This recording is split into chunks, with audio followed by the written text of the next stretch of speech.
Salam uşaqlar, funksiyalar və qrafiklər 4-cü bölməsindən başlayaq. Birinci sualda deyir ki, bütün ədəd oxunda azalan funksiyadır. Əsas buna fikir verin. Azalandırsa, belə mənfi kimi fikirləşin. Artandırsa, müsbət kimi. Demək, azalandırsa, bunu bir mənfi funksiya kimi düşündük. Bura bir mənfini atdıq. Deyir, hansı ən kiçikdir? Hamısının qarşısına mənfi atın. Mənfi 1, mənfi 9, mənfi 8, mənfi 4, 0. Bunlar içində ən kiçik olan hansıdır? B-bəndir. Və yaxud da ki, belə deyirsiniz. Deyirsiniz ki, əgər artandırsa funksiya, böyük olan böyükdür, kiçik olan kiçikdir. Azalandırsa, tərsinə olacaq. Kiçik olan böyük olan olur, böyük olan kiçik olur. Yəni, nə deməkdir? Ən kiçiyi soruşursa, biz burada ən böyük olanı götürürük 9-u. Keçdik ikinciyə, artan funksiya. Artan funksiyadırsa, yəni müsbətdir. Deməli, ən böyüyü soruşursa, elə böyük olaraq da o qalacaq. Demək, F9 hamısından böyükdür. Keçdik üçüncüyə. Üçüncüyə baxırıq, uşaqlar. Orada gördüyünüz kimi sadəcə y bərabərdir kx plus b funksiyaları var. Bir də y bərabərdir kx funksiyaları var variantlardan.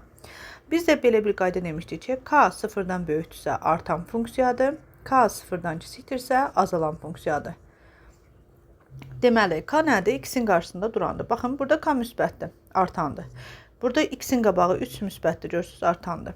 Hələ qabaqda da 2-ə 1-ə vuranda onsuz da yenə müsbət olur. Burada 4 müsbətdir. Y bəndi 2-ə 1, demək D bəndi mənfi olduğuna görə azalan olur. Dördüncü suala baxırıq. Yenə A bəndində x-in qarşısı 4-də 1 artandır. Burada baxın, x-in qabağı heç nə yazılmayanda bu 2-də 1-dir. Deyəndə ki, k neçədir? Deyirsiniz ki, 2-də 1 olur. Yenə müsbətdir. Burada k 3-də 1-dir. Buradakı k, inşallah bunu belə yazmalısınız. 7-də 1 2 plus 7-də 3. Hədd-bəd bölürsünüz. Buradakı k 7-də 1-dir, müsbətdir. Demək, doğru cavab hansı olacaq? D bəndi. Keçdik 5-ci suala. Demək, bizə deyir ki, nə tək, nə cüt funksiyanı, nə təkdir, nə cütdür. Bu funksiyanı tapın. Demək, burada nə etməlisiniz, uşaqlar? Baxın, qaydaları mən sizə izah eləmişəm, bir dəfə də deyirəm. Tutaq ki, A bəndini yoxlayaq. Y bərabərdir x funksiyası. Baxın, bir dəfə 1 veririk x-in yenə, bir dəfə də mənfi 1-i. Yəni, 1 verəndə cavab 1 alınır, mənfi 1 verəndə mənfi 1 alınır. Əgər eyni rəqəmlər sadəcə işarələri fərqlidirsə, buna tək funksiya deyəsiniz. Demək, y bərabərdir x funksiyası tək funksiyadır. Gəlin C bəndinə baxaq. Y bərabərdir x modul x. Yenə 1 verəndə 1 vurulsun modulda 1. Bizə yenə 1 verdi. Mənfi 1 verəndə mənfi 1 vurulsun modulda mənfi 1. Cavab mənfi 1. Yenə eyni rəqəm, biri mənfi, biri müsbət olduğu üçün tək funksiyadır. Demək, bu oldu tək. Sonra x üstü 7, onsuz da üstündə 7 var, bilirsiniz ki, təkdir. Və yaxud da ki, bu C bəndini belə də deyə bilərsiniz. X təkdir, yəni mənfi kimi düşünün. Modulda x cüt funksiyadır, müsbətdir. Mənfi müsbətə vuranda tək eləyir, mənfi eləyir deyə tək olur bu his. İndi D bəndinə baxın. X sıx 1-in kvadratı. İnşallah burada da demək, gəlin yoxlayaq. Y bərabərdir x sıx 1-in kvadratı. Baxın, 1 versək, 1 sıx 1-in kvadratı. Eləyir neçə? 0. Mənfi 1 versək, mənfi 1 sıx 1-in kvadratı. Mənfi 2 kvadratı 4. Demək, 1 0 aldıq, bir də 4. Qısaca, aldığınız cavablar tamamilə bir-birindən fərqlidirsə, nə tək, nə də cüt olur. Demək, burada nə tək, nə cüt olan cavab hansıymış? D bəndiymiş. Deməli, burada cavab D-dir. Aha, yaxşı. Məsələn, B bəndində gəlin bir dəfə yoxlayayım ki, rahat fikrinizdə qalmasın. Məsələn, x kvadrat sıx 1 deyək ki, 1 qoysam, baxın, 1-in kvadratı 1 sıx 1, 0 oldu. Mənfi 1 qoysam, mənfi 1-in kvadratı yenə 1-dir, çıxanda 1-in yenə 0. İkisi də 0 aldıq, demək, bu nədir? Cüt funksiyadır. Əgər eyni rəqəm, eyni işarəli alırsınızsa cütdür. Eyni rəqəmlər alıb, biri mənfi, biri müsbət alırsınızsa təkdir. Tamamilə fərqli rəqəmlər alırsınızsa, nə tək, nə cüt olacaq. 6-cı suala baxaq. Buraxılış imtahanına düşmüş suallardır bunlar. 6-cı sual. Demək, bizə deyir ki, baxın, x kvadrat cüt funksiyadır. Tabi onu yoxlamağa ehtiyac yoxdur. Tabi bunları əzbər bilmək zorundasınız. Sonra, burada x dedik ki, təkdir, modul x cütdür. Mənfi müsbətə vuranda nə verirdi? Tək funksiya. Demək, bizdən də hansını soruşurdu? Tək funksiya, y bəndini götürdük. Çəkdik, bu birinin funksiya cütdür. Baxın, kub var, təkdir, üstü 3-dür. Bunun üstü 1-dir, təkdir. İndi desən ki, müəllim D bəndi təkdir, cütdür, bax, 1 qoy. 1 qoyanda 2 alırsan, mənfi 1 qoyanda Mənfi 1-in kvadratı üstəgəl mənfi 1, bu 0 alınır. Bir dəfə 2 aldın, bir də 0. Demək, bu nə tək, nə cütdür. C bəndin özün yoxla. Demək, A bəndi modul funksiya cütdür. Ümumiyyətlə, bunları da əzbər bilmək zorundasınız. X kvadratı üstünə 2-dir, cütdür. X üstü 4 cüt funksiyadır. X üstü ümumiyyətlə 2-yin də, yəni 2-yə bölünən ədəd varsa cütdür. Sonra modul 2 həmişə cüt funksiyadır, əzbərləyin. Sonra sabit funksiyalar həmişə cüt funksiyadır. Cüt funksiyalarda bunları əzbər bilməlisiniz. Tək funksiyalarda isə x funksiyasıdır, x üstü 5-dir. Görürsünüz, 1, 3, 5, x-in üstü 7 tək rəqəmlərdirsə, bunlar da tək funksiyalar olur. 8-ci suala baxaq uşaqlar. D funksiya ədəd oxunda azalandır. Demək, azalan funksiya bayaq izah elədim. Demək, y bərabərdir kx funksiyasıdır. Y bərabərdir kx plus b funksiyasıdır. Y bərabərdir kx kub, belə deyək, kub funksiyası təhlərdə. K müsbətdirsə artan olur. K mənfidirsə nə olur? Azalan olur. İndi baxın. A bəndində kub funksiyadır. Görürsünüz, kubun qarşısı mənfidir deyə azalan funksiyadır. Doğru cavab A bəndidir. İndi sonra burada D bəndinə baxın, D-yə. X kubun qarşısı 7 müsbətdir deyə bu nə olacaq? Artan olacaq. Demək, bu artandır, bu azalandır. Deyəsən ki, indi B bəndi, C bəndi, bir də Y bəndi. Baxın, burada x kvadratdır, burada x 4-dür, burada x kvadratdır. Bunlar nədir? Yadınızda saxlayın. Məsələn, tutaq ki, y bərabərdir x kvadratın, baxın, qrafikini çəkin. Bax, belə bir qrafik idi, düzdür, bura 0-dır. Bax, bura mənfi sonsuzluq olsun, bura müsbət. Görürsünüz, fikir verin, bu qırmızı ilə elədiyim yer, baxın bura. Bax, bura get-gedə azalır. Demək, mənfi sonsuzluq 0-da neynədir? Azalır. İndi bu tərəfdə baxın, yaşıl rəngləyirəm. Buradan yuxarıya qalxdıqca 0-dan müsbət sonsuzluğa neynir? Artır. Aha, artar. Demək, yadımızda saxlayırıq ki, cüt funksiyalar, cümləni istəyirsiniz yazın. Cüt funksiyalar həm artan olur, həm azalan olur. Ona görə variantlarda cüt funksiyaları götürməzlər. Ona görə B bəndi, C-dir, Y-dir. Bunlar heç götürməyəcəyiniz variantdır. Bunları birinci silirsiniz. Sonra azalan, artan K-ya görə bilirsiniz. İndi gəlin 8-ci sualımıza baxaq. 8-ci sualda yenə bütün ədəd oxunda artan, yəni həmişə artan olsun. Demək, cütləri sildim, çünki bunlar həm artır, həm azalır. Eyni, aha, getdi. Ya A bəndidir, ya Y bəndi. Artan dedirsə, K müsbət olan hansıdır? A bəndidir. 10-cu suala baxaq, uşaqlar. Hansı tək funksiyadır? Qayda dəftərinizə ulduzunuzu qoyun, qeyd edin. Tək funksiyalar başlanğıca nəzərən simmetrik olmalıdır. Baxın, simmetriya bilirsiniz də nədir? Məsələn, fikir verin, bax, bu C bəndi başlanğıcdan simmetrikdir. Yəni, bu başlanğıcdan bunu qırsaz, bu hissə ilə, bu aşağıdakı, bax, bu hissə bərabər olur, üst-üstə düşəcək. Demək, doğru cavab hansı olacaq? C bəndi olur. Y bəndi, 11-ci suala baxaq, o Y bəndinə görədir. Deyək ki, hansı cüt funksiyadır? Yenə ulduz qoyun qaydalı yazın. Cüt funksiyalar o y oxuna nəzərən simmetrik olur. Yəni, y oxundan simmetriklik olmalıdır. Fikir verin, C bəndinə baxın. Burada y oxunda görsən, bu sol tərəflə sağ tərəfə bərabərdir. Yəni, bunları qatlasaz, bunların ikisi də y oxunda belə düşəcək üst-üstə. Demək, doğru cavab hansı olacaq? C bəndi. Burada da Y bəndi, bax, 10-cu sualda da Y bəndi cütdür. Ortadan belə qırsaq, bura ilə bura y oxun üzərindədirlər. Gəlib bura üstünə düşəcək, cüt funksiya olacaq. Qısaca qaydaları əzbərləyin. Tək funksiya başlanğıca nəzərən simmetrikdir. Cüt funksiyalar o y oxuna nəzərən simmetrikdir. 12-ci suala baxaq. D f(x) artandır. Bayaq dedim, artandırsa, yəni müsbətdir. Hansı ən böyükdür? Demək, müsbətdirsə, baxırsan da hansı böyükdürsə böyüyüdür götürəsən. Məsələn, 2-1, bu bizə 0,5 verir. 5-də 2, 0,4-dür. 8-i 3-ə bölündə 2,3-də 2. Burada da 0,75.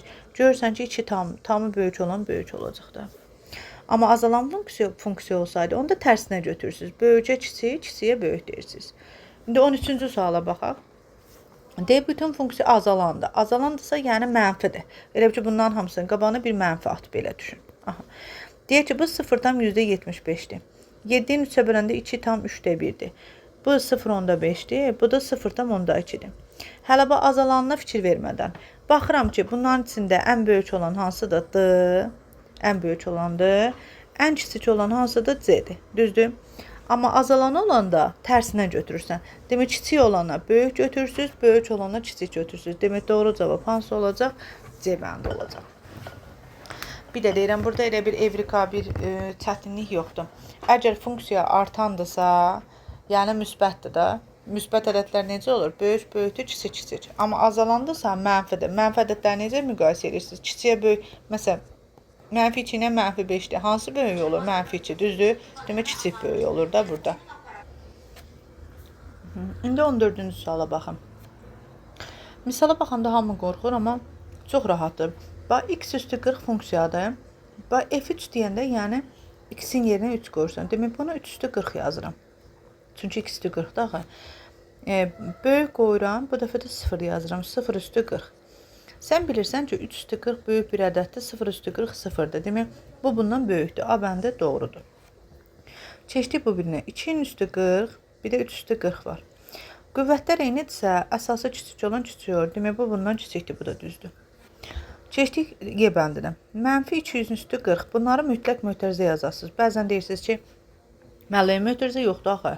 Yerinə qoyanda sən onu mötərizə qoymalısan. Burada da 0 üstü 40. Uşaqlar, -2 üstü 40. Üstündə 40 cüt ədəd olduğuna görə bu elə 2 üstü 40 deməkdir. Bu da 0 deməkdir. 2 üstü 40 0-dan böyükdür. Demək, Y bəndi də düzdür. Baxın, -2-nin üstü 40 var, bir də -3-ün üstü 40 var. Üstü cüt rəqəm olduğuna görə mənfiləri silirəm, 2 üstü 40 yazıram, bura 3 üstü 40 yazıram. 2 3-dən nədir? Kiçikdir. Demək, B bəndi də doğrudur. Y bəndinə baxaq. -4 üstü 40, bir də 2 üstü 40. -4 üstü 40 eləyir 4 üstü 40, burada 2 üstü 40. Təbii ki, 4 üstü 40, 2 üstü 40-dan böyükdür. Amma burada kiçik işarəsi qoyulub. Deməli, D bəndi yanlışdır. 15-ci suala baxın. Məsələn, deyək ki, D bəndinə x üstü 39 deyir. Yazıram 4 üstü 39, 0 üstü 39. Bu 0 eləyir, 4 üstü 39 böyük bir ədəddir. Bu bundan böyük olmalıdır. Bura kiçik yazıb, yanlışdır. Mənə deyib ki, doğrundur. Bura qoyuraq. -3 üstü 39, bir də -2 üstü 39. Şöyle 39 tək ədəd olduğuna görə mənfiləri çıxadıram eşiyə. -3 üstü 39, bir də -2 üstü 39. Birinci mənfilərə baxmayın. 3 üstü 39, 2 üstü 39-dan böyükdür, düzdür. Amma mənfidirsə nə olmalıdır? Kiçik olmalıdır. Demək, bizə də götürübdür. Bura böyük işarəsi qoyublar. B bəndi yanlışdır. Y bəndinə baxaq. Məsələn, -3 üstü 39 var, bir də 0 üstü 39. Bunu mənfisini atsam, -3 üstü 39, burada da 0. Mənfi ədəd həmişə müsbət ədəddən kiçik olar. Bura nə yazıblar? Böyük yazıb, olmaz. A bəndini bir dənə yoxlayaq. -2 üstü 39, böyükdür 1 üstü 39. Bu elədir -2 üstü 39, bu da böyükdür 1. Yanlışdır uşaqlar. Bu tərəf mənfi, sol tərəf mənfidir, sağ tərəf müsbət. Bu burada kiçik olmalıydı. Getdi. C bəndini yoxlayaq. Silin bunları. C bəndinə baxaq görək. Demək, bax deyirsən səhv yoxlamışam. 5 üstü yoxlayaq sonra. 5 üstü 39, təbii düzdür. -5 üstü 39. Uşaqlar, bu 5 üstü 39-dur. Bu da mənfisini atır qabağına, -5 üstü 39. Demək, müsbət mənfidən həmişə nə olur? Böyük olur. Demək, doğru cavab C bəndiymiş. Səhv eləməmişəm, doğrudur. Tamam, 16-cı suala baxaq. 16-da necə edirsiniz? Uşaq, birinci mötərizəni açın. 9 sıx 12x plus 4x kvadrat minus 4m2 plus 4m. Gördüyünüz kimi kvadratik funksiyada, amma qarışıqdır. Kvadrat ortadadır. Bax, birinci 4x kvadratı yazırsınız. Bunun özünü elə bilmək böyük bir şeydir. Çox uşaq heç yığa bilmir. Sonra x olana baxıram. Biri burada, biri burada. Demək, bura çıxaq qoydum. X-i çıxartdım, mötərizə açdım. 12 üstəgəl 4m. Düzdür uşaqlar? Aha. Sonra nə qaldı? Yerdə. X olmayanlar. Burada bir 9 var. Baxın. Bu 9'um qalıb. X yoxdur. Sərbəsərdir. Bir dənə də burada 4m var. İndi onları yazacağım. 9 üstəgələk. Niyə yazmadı? Tamam. Mən buradan yazıram da siz özünüz yazın. 9 üstəgəl. Görüb biraz tutulduq. Aha. 9 üstəgələk 4 mü? Yazmır. Tamam. Qoy bir dənə silin bu hissəni səlqəli yazım. Aha. Demək, bunu yığaq bir yerə, təzədən səlqəli baxın. 4x kvadrat. Tamam, uşaqlar xarab olmuş, düzəltdim. Tamam, 4x kvadrat. Üstəcə çıxaq, x-i çıxartdım. 12 minus 4m. Oldu plus, qarşıya mənfi qoymuşam. Üstəcə 9 plus 4-imi də yazdım. İndi burada sizə nə düşür? Təkcüt funksiya hansıdır ona baxın. Baxın, bu 4x kvadrat, burada x kvadrat olduğuna görə bunun altına yazın cüt. Bura tək yazıram. Nəyə görə tək yazıram? Bu x vuraqdır. X funksiyası tək olduğuna görə cüt tək olur. 9 plus 4 isə sabit funksiyadır. Yəni x olmayan funksiyalardır. Buna da cüt deyirik. Bax, indi bizə sualda nə deyir? Deyir, funksiya cüt olsun. Siz bilirsiniz ki, cütün üstünə cüt gəlsə, sizə cüt verər. Amma cütün üstünə tək gəlsə, nə tək, nə cüt olur. Nə tək, nə cüt olur. İndi bizdə də cüt var, tək var, cüt var. Demək, bu cütlə bu cüt qalmalıdır. Ona görə tək olanı 0-a bərabər edirik. Demək, 12 plus 4m bərabər edirsiniz 0-a. Buradan 4m bərabərdir mənfi 12, m-in qiyməti neçə olacaq? Mənfi 3. 18-ci suala baxaq, uşaqlar.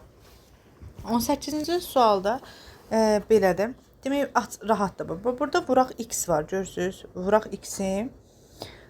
Bunun üstünü, bura yazıram x kubdur deyə, buna tək. Burada bu kvadrata vurulub. Demək, ona görə bu cütdür. A x-ə vurulubdur. Nədir bu? Tək. X-i olmayan a plus 3 nə oldu? Cüt. İndi oxuyuruq. Funksiya deyil, tək olsun. Tək olması üçün ancaq təklər qalmalıdır. Demək, cütlər 0 olur. Bir cütün budur. Demək, modul a çıx 3 bərabər 0. Burada modul a bərabərdir 3-ə. A plus minus 3 olur. Bir də bu cüt funksiya a plus 3-ü bərabər edirəm 0-a. A mənfi 3 olur. Demək, burada mənfi 3 aldım, burada plus minus 3. İkisində də aldığım cavab nədir? Mənfi 3. Demək, doğru cavabımız mənfi 3 olacaq. Yaxşı. 19-cu suala baxaq. 19-cu sual birinci qrup blok imtahanın sualıdır. Bu sualları necə eləyin? Sizə bir asan qayda deyim. Baxın, deyək ki, fx funksiyası tək funksiyadır. Tək funksiyadırsa y bərabərdir x funksiyası qoyun. Yəni, bu çox-çox rahat olacaq sizə. Sonra 0 müsbət sonsuzluqda artandır. Tamam, bura bizə artanı lazımdır. Artandır. Demək, fx böyükdür f10-dursa, demək, biz fx-in yerinə dedik ki, x qoyuruq. Demək, x böyük bərabər 10 olacaq da, f-lər elə bir sildə. X böyük bərabər 10. Demək, doğru cavab hansı olacaq? 10-dan müsbət sonsuzluğa. İndi gəl 20-ci suala bax. Yenə deyək, tək funksiyadır. Yenə x götürəcəm. 0 sonsuzda azalandır. Əsas buna fikir ver. Azalan. Bərabərsizlik dərsində keçmişdik ki, x-in qarşısı mənfi olarsa, onda işarə dəyişilir. X-in qabağı müsbətdirsə, işarəmiz qalır. İndi baxın, fx-in yerinə x-i qoydum. İndi burada baxın, kiçik bərabər 7-dir. Amma kiçik bərabər eləməyəcəm. Nəyə görə? Azalan olduğuna görə buradakı işarə dəyişiləcək. X böyük bərabər 7 olacaq. Demək, doğru cavab hansı olacaq? Y bəndi. Bunu bir də üstündən tez izah edirəm. Baxın, belə. Tez deyirsiniz ki, artın. Bura x qoydum. Artandırsa işarəyə əl vurmayacam. Elə böyük bərabər 10. Demək, cavab nə oldu? 10-dan yuxarı. İkinciyə keçirəm. İkinciyi necə edirsən? Tez eləmək üçün. Tək funksiyadır. Bunun yerinə x-i qoydum. Azalandı. Azalandısa işarənin ağzını dəyişirsiniz bu tərəfə. X böyük bərabər 7. Yaxşı. İndi 21-ci suala baxın. Cüt funksiya olanda uşaqlar, məsələn, x kvadrat qoya bilərik, x4 qoya bilərik, modul x qoya bilərik, bilirsiniz də. Amma mən buraya x kvadrat qoysam, baxın, x kvadrat 6 olar, onda plus minus köçətdə 6 olar. Variantlara baxın, köçətdə 6 yoxdur, x-in özü qalıb. Ona görə x-in özü qalması üçün mən bunu deməli modul funksiyaya götürməliyim. Baxın, bu modu fx-in yerinə bir dənə modul x yazıram. Sonra oxuyuram. Burada nə deyir? Azalan. Azalan deyəndə nə edir? İşarəni dəyişirik. Demək, modulda x böyük bərabər 6. Mən bu bərabərsizliyi həll edəcəm. İndi bərabərsizliyi həll eləmə qaydası. İndi getdik modullu bərabərsizliyi həllinə. Qayda belədir. Modul x böyükdür, ya böyük bərabər, fərq yoxdur. Bir a ədədindənsə, uşaqlar, böyük deyəndə böyük, baxın, b hərfi ilə başlayıb birləşmə tapasınız. Birləşmə də B hərfi ilə görsən, böyük birləşmə, yadda saxlanın. Birləşməni bu formada inirsiniz. Birinci verilən bərabərsizlik olduğu kimi yazırıq. İkincidə işarəsini dəyişirik. İşarə dəyişəndə həm bərabərsizliyin işarəsi dəyişir, həm də hərfin işarəsi dəyişir, yəni rəqəmin. Bunu qayda dəftərinizə qeyd edin. İndi getdik bunu həll eləmək. Böyük olduğuna görə birləşmə işarəsini köçürdüm. X böyük bərabər 6, x kiçik bərabər mənfi 6. Ədəd oxunu çəkirsən, mənfi 6-dan mənfiləri 6-dan böyüklər. Demək, bu bizə birləşmə heyəti lazım. Demək, mənfi sonsuzluq mənfi 6. 6-dan nə olacaq? Müsbət sonsuzluq. Doğru cavab C bəndi olacaq. Yəni, burada elə bir çətin bir şey yoxdur. Tək olanda x qoy, artandırsa işarəni saxla, ədədi yaz. Azalandırsa x yaz, işarəni dəyiş, ədədi yaz. Cüt funksiyalarda da modul qoyasınız. Modullarda da böyük işarə varsa, yəni böyük bərabər olanda birləşmə tapılmalıdır. Davam edək 22-ci suala. Deyir ki, fx funksiyası cütdür. Yenə, cüt funksiyadırsa, demək biz bayaq dedik ki, modul götürürük. Bunları silim.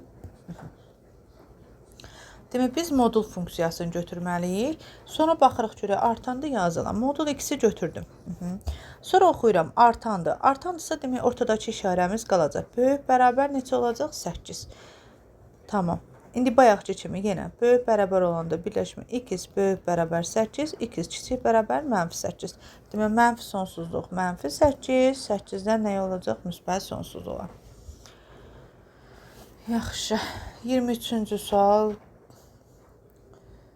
Qoy bu birlər qutarım, 23 axırda edeyim. 23-24-cü suala baxaq. 24-cü sual necədir uşaqlar? Birinci mötərizəni vurun açın. Mötərizəni vurub açaq. Fx bərabərdir 2px plus p qx sonra plus 4px plus indi 1'i vurursunuz 2x plus q plus 4 açdıq. Açandan sonra uşaqlar biz belə deyək də elə bərabər qoyaq, x-i ortaq çıxardıq. Baxın, buradan x-i ortaq çıxartdım. Nə qalacaq? 2p p q Böyle 2px-dən 4px-i toplayayım da. Deyəm. Baxın, bu 2px-dən 4px toplayıram. 6 dənə px. Səhv vurmuşam. Deyək. Burada px-i 2x-ə vuranda 2px-in kvadratı elədi. Tamam, düzəltdik. İndi davam edək. Demək, 2px kvadrat qalır. Plus bu ikisindən, hələ hətta burada bu x, burada da var. X-i çıxardaq. P2x-in 4px-i toplayanda 5 dənə px. Bir dənə başdan. Hətta düzdür da. X-i çıxartdıq. 5p plus q. Bu təzdən yazım da biraz. Düzdür. Diqqətli elədim. Bir dənə başdan sıfırdan başlayaq. Bax, mötərizəni açırıq. Px-i 2x-ə vurduq. Oldu 2px-in kvadratı. 2px-in kvadratı. Px-i q-ya vuranda p qx plus 4px üstəgəl. İndi 1'i vurursunuz. 2x plus q plus 4. Tamamilə açdıq. İndi sonra nə edirik? Bu bayaqları bundan səlqəsi yazmışdım. P2 2 yazmışdım. Qarışdırırdım. Tamam. Demək, indi px kvadrat qalsın. Üstəgəl. X ortaq çıxartdım. Qaldı p2 üstəgəl 4p plus 2. Üstəgəl q plus 4. 4.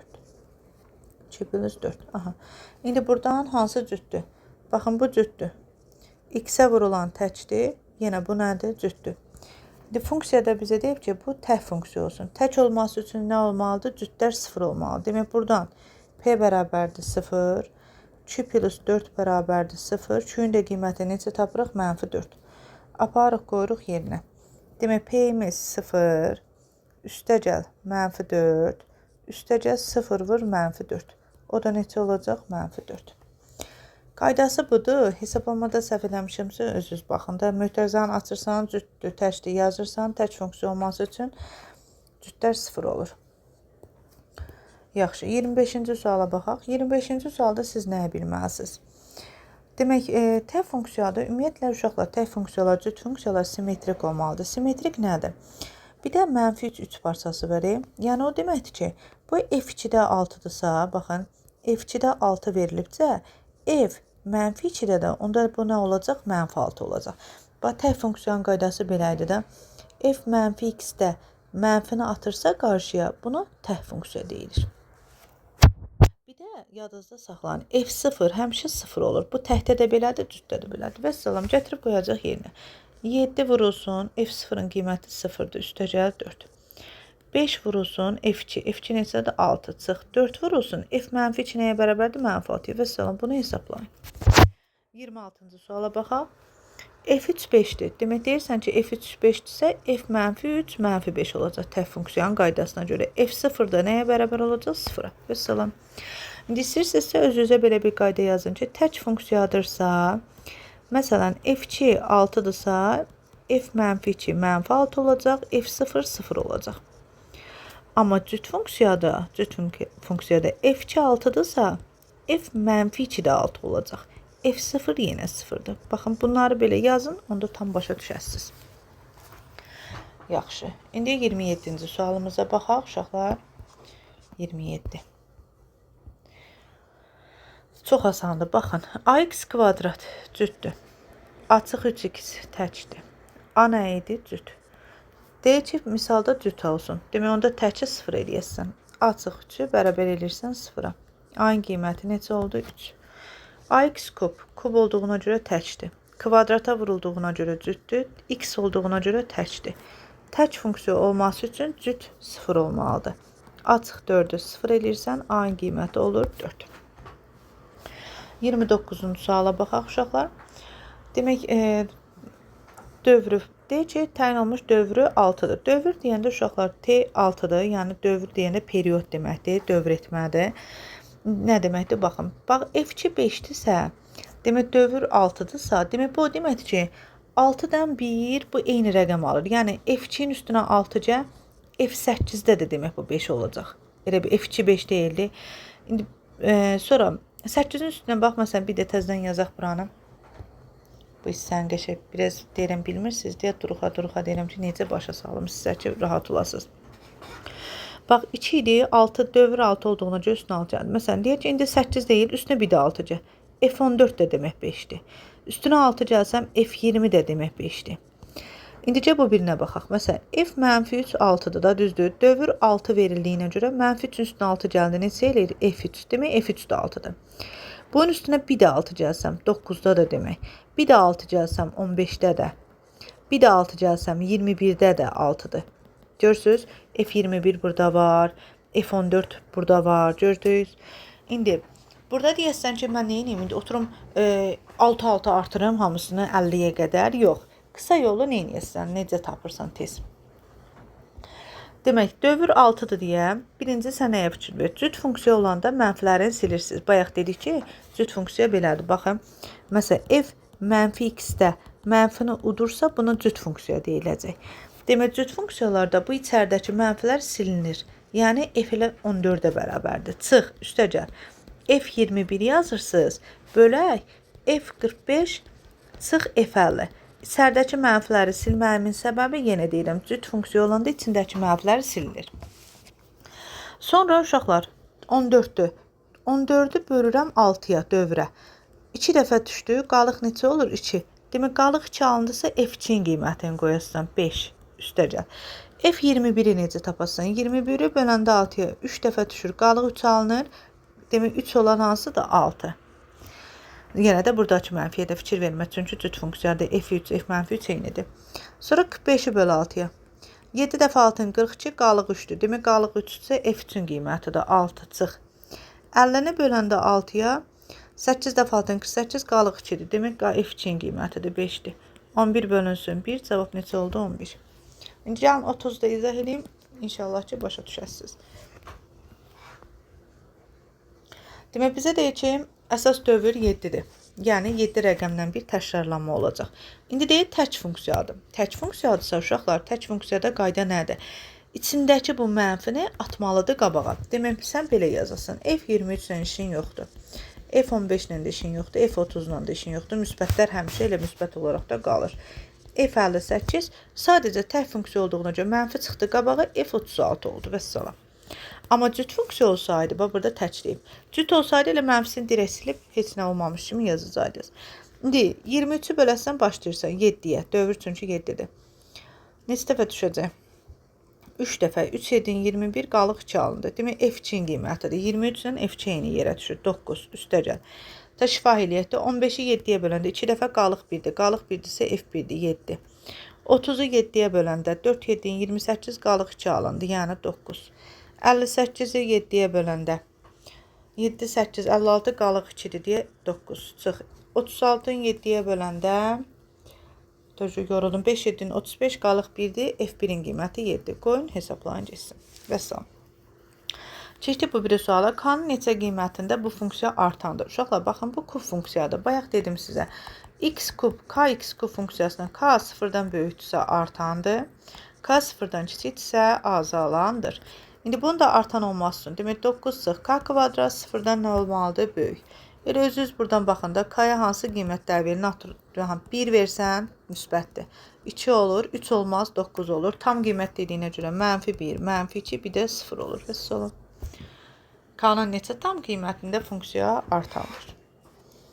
Sonra 32 də eynidir. 32-də deyir ki, bu artan olsun. 16 çıx k kvadrat böyükdür 0 olsun. Demək, həllə ilə də eləyə bilərəm, amma dediyim kimi də başdan elə qiymətləri qoy. 0, 1, 2, 3. 4 olmaz, çünki 0. Bir də -1, -2, -3-dür. Tam dediyinə görə 0-ı da götürürəm. Sonra 33-ə baxaq uşaqlar. 33-cü suala. 33. Yaxşı. İndi bu da çox vacibli sualdır. Deyir ki, f2 cütdür. Tamam, cütdürsə, yəni içindəki mənfiləri udacaq. C təhdir. Təhdirsə, içindəki mənfini atacaq qabağa.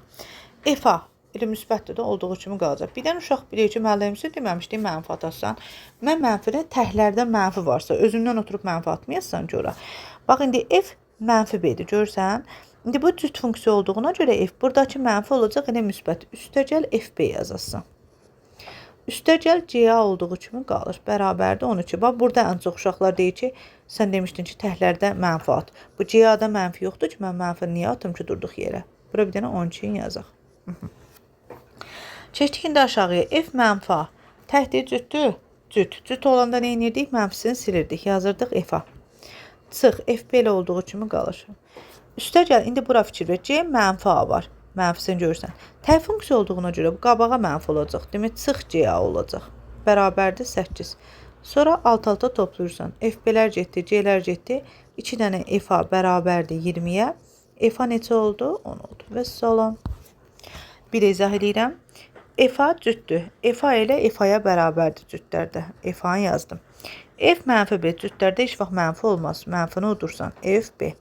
Çıx C-adakı olduğu kimi qaldı. Keçdim bura. F mənfa. Baxıram bura cütdür. Cütdürsə mənfisini uddum. F-a yazdım. Çıx F-b olduğu kimi qalır. C-a. C-a təhdir. Təhdirsə qabaqdakı bu mənfi gələcək. Bura olacaq üstəgələk. Üstəgələk C-a. Bərabərdir 9. Sistemi həll elə. 35-ə baxırıq. Deyir ki, dövrü 3-dür. Dövr T hərfi ilə işlədilir. T 3-dür. İndi bunun gözəlliyinə baxın. F1 4-dür.